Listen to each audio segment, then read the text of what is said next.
జామ పండులా ఉన్నాడు, సినిమాలో యాక్ట్ చేసుకోవచ్చు కదా.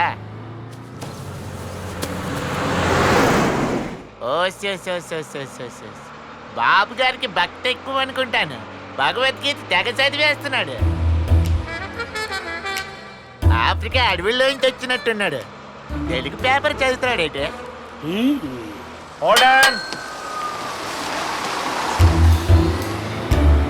వీడిన ఆర్టిస్ట్ కింద నుంచి లో యాంగిల్ పెడితే అది అది ఆ ఎక్స్ప్రెషన్స్ కావాలి. అది ఈయనవుడండి బాబు, అడవిలో తప్పిపోయిన పందిలా కరుస్తున్నాడు. నవరా లెఫ్ట్ లెఫ్ట్. అందరు ప్రయాణికులు వినండి. అది 1980వ సంవత్సరం మిట్ట మధ్యాహ్నం బెట్ట ప్రాంతంలో ఒక ఆర్టీసీ బస్సు 60 నుంచి 70 కిలోమీటర్ల వేగంతో ప్రయాణిస్తుంది.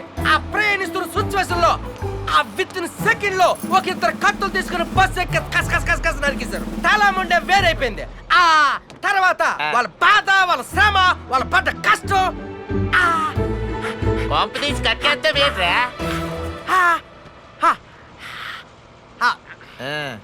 సర్లేగాని ఇంతకీ ఏడ్ చేస్తూ ఉంటావేటి? నేను ఫిల్మ్ డైరెక్టర్ అండి. మంచి ఆశ ఇవ్వకూడదు, సింపేసి వదిలేస్తాను. ప్రొడ్యూసర్ క్యారెక్టర్ చేస్తావా? ఏంటి మీ సినిమాకి ప్రొడ్యూసర్ లేడేటి? అంటే కథ అనుకోలేదు కదా. కథ సెట్ అయితే ప్రొడ్యూసర్ సెట్ అయిపోతుంది. ప్రొడ్యూసర్ సెట్ అయితే ఆటోమేటిక్ అన్ని సెట్ అయిపోతాయి కదా. అది అనుకోలేదు ఇంకా. అంటే హీరోని కూడా అనుకోలేదు కదా. హీరో సెట్ అయితే ఆటోమేటిక్ అన్ని సెట్ అయిపోతాయి. హీరో లేడు, కథ లేదు, ప్రొడ్యూసర్ లేడు. ఇంతకీ ఎక్కడికి వెళ్తున్నావు బాబు? లొకేషన్స్ చూడడానికి వెళ్తున్నాడు. హీరో కొంచెం తేడాగా ఒప్పిస్తున్నాడు. నీకు చదువు అంటే ఇష్టం, నాకు నువ్వంటే ఇష్టం. ఇంతీడు వచ్చిన రూపాయి సంపాదించడం రాదు కానీ ఈ వయసులో వీడికి అమ్మాయి కావాల్సి వచ్చిందండి. అమ్మాయి ఏదో ఒక రోజు నిన్న గోదాట్లోనే తొక్కేస్తుంది అది.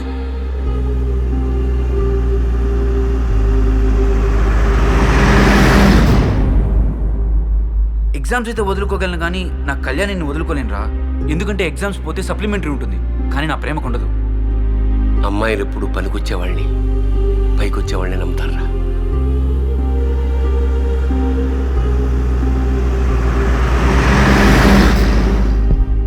ఈ ప్రేమ కథల్లో ప్రేమికులు పనికి మాలినోళ్ళు ఉంటారే తప్ప ప్రేమ మాత్రం ఉండదు. అందరికీ రాముళ్ళు అంటాడు దొరకడు, అలా మార్చుకోవాలి.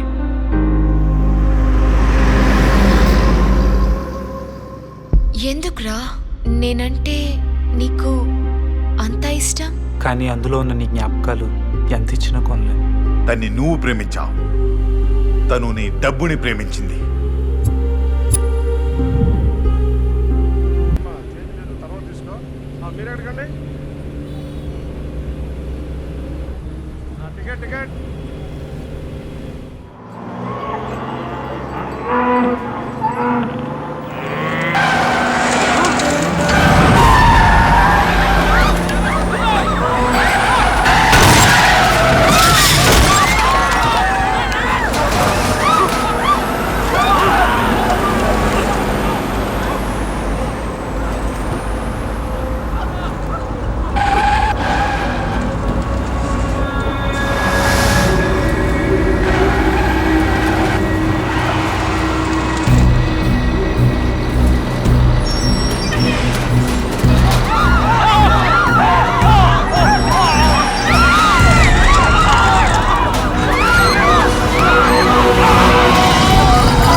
ఇన్ టైంలో తీసుకొచ్చారు. వాడు మీకేమవుతారు? తెలియదు సార్. తెలియకపోయినా వాళ్ళ ముగ్గురికి మీరు హెల్ప్ చేశారు. They are fine now.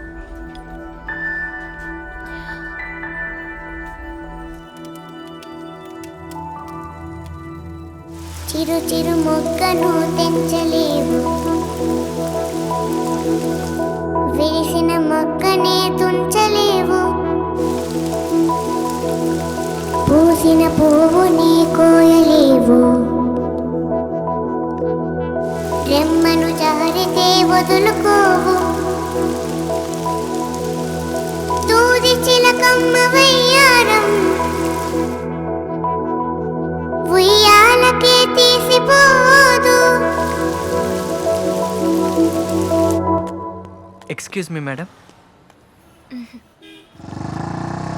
సహస్ర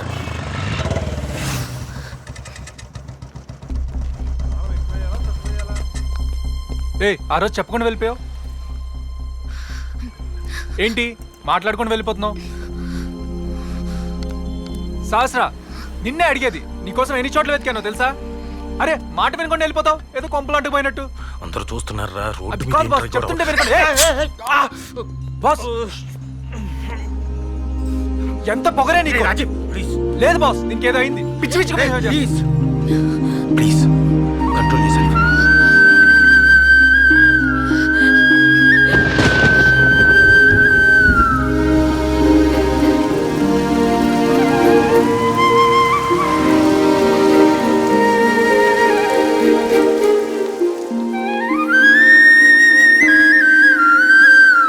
ఏమిటమ్మా ఈ దెబ్బలేమిటమ్మా? ఏమైంది? ఏం లేదు, చిన్న యాక్సిడెంట్. యాక్సిడెంటా? నాకేం కాలేదు తాతయ్య. ఆ బస్సులో ఉన్న ముగ్గురికి బాగా సీరియస్గా ఉంటే వాళ్ళని హాస్పిటల్లో జాయిన్ చేసి వస్తున్నాను. ఈ ఒక్క ముక్క ఫోన్ చేసి చెప్పుంటే ఈ ముసలి ప్రాణానికి ఎంతో ధైర్యంగా ఉండేది కదమ్మా.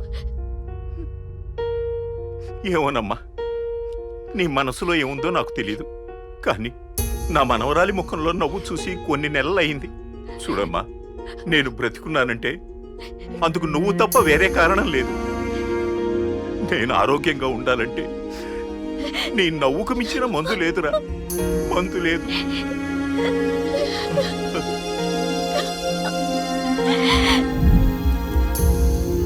నాతో ఎందుకు అలా బిహేవ్ చేస్తుందో అర్థం కావట్లేదు బాస్. కత్తిలాంటి అమ్మాయి కనపడితే కమిట్ అయిపోవడమే కాదు, ఇదిగో ఇలా కత్తులు కూడా విసురుతుంటారు.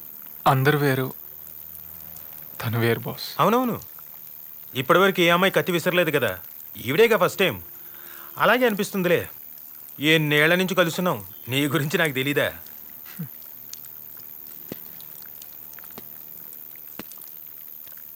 నా గురించి నీకు, నీ గురించి నాకు తెలియదేం లేదు బాస్. ఎంతో మంది ఫిగర్లతో తిరిగే నువ్వు రోజు ఈ అమ్మాయి కోసం తిరిగే స్థితికి వచ్చావు. థ్యాంక్ యూరా.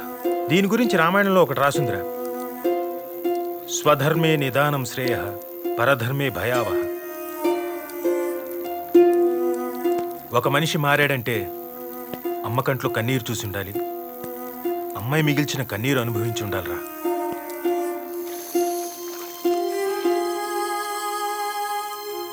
ఇది రామాయణం కాదు బాస్, భాగవతం.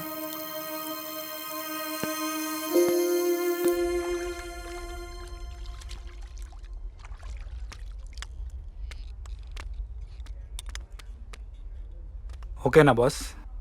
మేము ఓకే బాస్. ఆ అమ్మాయిని చూసారా? లేదు బాస్, కానీ అడ్రస్ దొరికింది.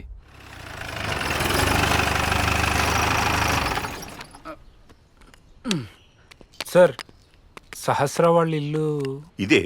అవును, మొన్న బస్ యాక్సిడెంట్లో దెబ్బలు తగిలి సీరియస్గా ఉందన్నారు, మీరేనా? అవునండి. అరేరే, సహస్రాన్ని కలుద్దామని. సహస్ర బయటికి వెళ్ళింది నాయన.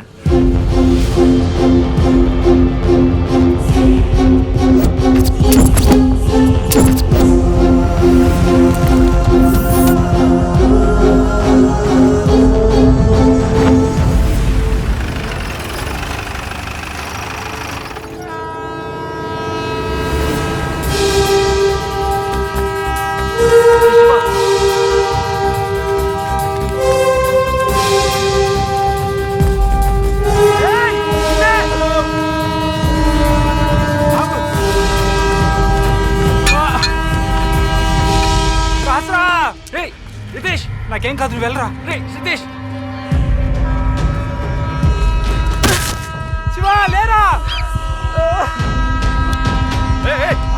ట్రైన్ వస్తుంది, ఏం చేస్తున్నావు? సహస్ర ఆగు. శివ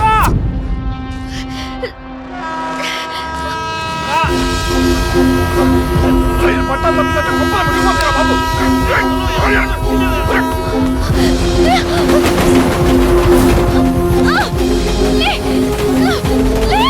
శివ లేరా.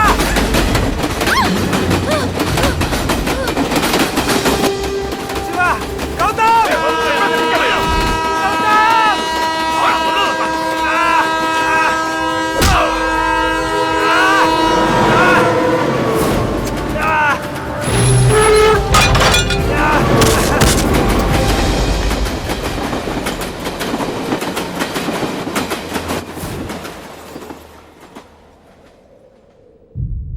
మీరు మమ్మల్ని కాపాడినందుకు థ్యాంక్స్ చెప్దామని వస్తే మీరేమో ఇలా. ఏమైందండి? సూసైడ్ చేసుకునేంత పెద్ద ప్రాబ్లమా? నా ప్రాబ్లంకి సొల్యూషన్ లేదు. మన లైఫ్లో సమస్య వస్తే మనం చంపాల్సింది సమస్యని కానీ మనల్ని మనం చంపుకోకూడదండి. అలా అయితే మేము చనిపోయి చాలా రోజులైండేది. అయినా మీకెందుకులేండి. మీరు కాపాడిన ఈ ప్రాణాలు మిమ్మల్ని ఇలా చూడలేవండి. అసలు ఏం జరిగిందో చెప్పండి.